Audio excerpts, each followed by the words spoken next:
So installation tayo. Kita natin yung ating manibela.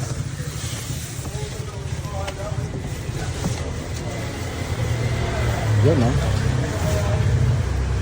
Diretso makita. Yun. TRD design guys, steering wheel carbon. So ito yung box natin, yun yung mga part number niyan. Dyan guys, legit na mamaya i-detalye natin yung mga markings na yan, katunayan na ito ay OEM and original na piyesa, particular dito sa 2015 na Gen 1. Actually Gen 1 to na Fortuner.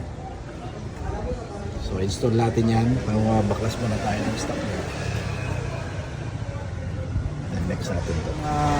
Side step board.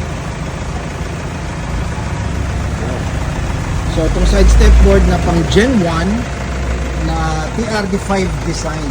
Okay, so bakit TRD5 design? I check nyo yung mga 2015 na Gen 1 Fortuner yun. TRD, hindi yan ganito. Hindi pa ganito ang ginamit. Pansinin mo, isang buo yan. Ito yung stock niya, yung TRD5. Ang kaibahan yan, body color to, ito kasi wala nang kulay. Okay, so ito body color, dito, tapos parang splitter siya dito, kulay black. Then sa gitna, yung TRD badge niya. Nakalagay TRD Sporting, kasama na yan sa package. So left and right yan, magkabilang side. 25,000 ang benta natin dyan. Walang pintura, walang kabit. Kita mo yung mga grooves ng benta. Iba yung design nila. Hindi para doon sa stock. Siyempre, Thailand version or particular sa TRD5 version ng Gen 1 Fortuner. So, applicable lahat to sa 2013, 2014 hanggang 2015 na Gen 1 Fortuner. So ma'am, sir, final video tayo dito sa kinabit natin steering wheel. Sana medyo malinaw. Yan, ilawan natin ng konti. Once again, this is a 20. Hindi pa siya black series kasi hindi pa black yung loob niya, di ba? Pa-comment nga ako guys Hindi ako masyadong aware sa 2015 Ang 2015 alam ko black na lahat.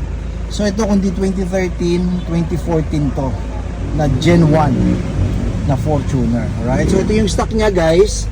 Yung binibenta natin na steering wheel, kaya medyo mahal siya, 14,000. Kasama na kasi yung button. Diba? Ito yung button ng stock Kasama na yung button. And the button itself is Thailand version. So gumagana naman yan. Yung volume. Gana naman yan, tapos yung selection dito gumagana din yan. Ito lang yung wireless or hands free ba tawag doon, kaya na hindi na gumagana. Okay, pero the rest talaga yung basic dito gumagana naman lahat dito. Okay, kaya siya 14,000 kaya siya 45,000 kasi nga carbon na to, at the same time kasama na kasi yung button mismo. Alright, so makabit natin dito, syempre steering wheel niya TRD din, then TRD design din to.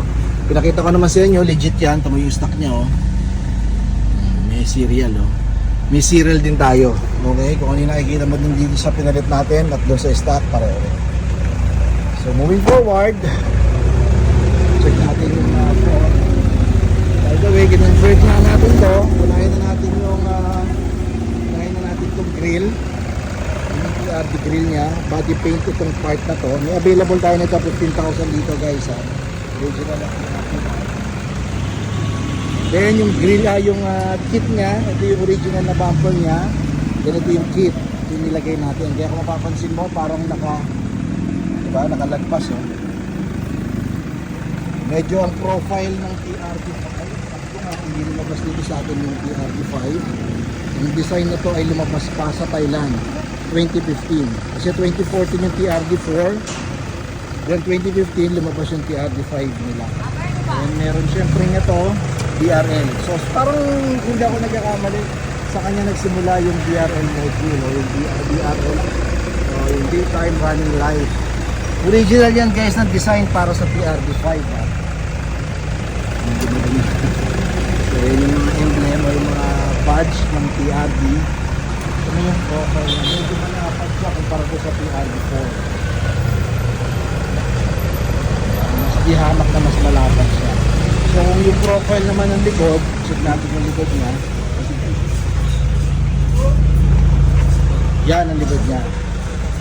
Medyo malaki kaibahan guys dahil nga dito sa parang naka-fruit na nag-design ng fairing niya kumpara doon sa TRD4 na which is common na nakikita natin dito sa local market ng Pilipinas. Sabi ko nga, ang TRD5 kasi style lang. Of course, meron din tayo para din isa rin sa mga design para sa TRD5 yung step board. Alright, so both side dyan, kasama na yung badge. So tutong yan, basically, makikita mo naman once na i-box mo kung saan yung tamang positioning ng kulay, particular doon sa body color niya. Then yung splitter, ganun din. Alright, so palit yan guys ha. Hindi ko napapakita sa inyo yung stock. So bago to. So white yan, syempre dito white since ito gray. Dito yung gray niya, then black. Option nyo na lang yung itong black na to gusto nyo gawin close. Hindi ko mas babagay.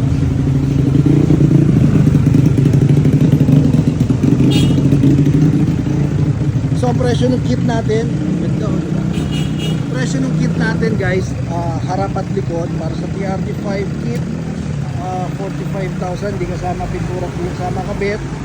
Module natin yung DRL, 15,000 yan, left and right din. Grill, 15,000, hindi rin kasama kabit. Then 25,000 yata kung di ako nagkakamali yung step board natin. Diba guys, walang wala dito sa atin yan. Kahit yung last version ng TRD5 o TRD4 na 2015 Black Edition, hindi po ganyan ang step board. So Thailand version lang yan.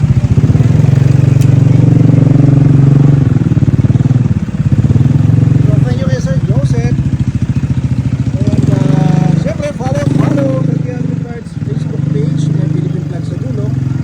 TRD Parts YouTube and TikTok meron tayo guys. Full TRD ang design, full TRD setup. By the way, yung nga pala, yung spoiler pala natin, pakita ko bago ko makalimutan. So ito yung spoiler naman natin. So 25,000 din ang benta natin sa spoiler. May kasama na rin badge yan, kasama na yan sa ano. So lipat lang to guys lipat lang yung third brake light niya. That's the PRD. Again, this is a 2013, 2014 yata. Pero definitely hindi pa siya yung Black Edition. Fortuner Gen 1. Number natin guys, right na yung screen, 0917-888-1133. Mike TRD. Don't settle for anything less. Toyota, still the best. Keep safe everyone. Bye-bye.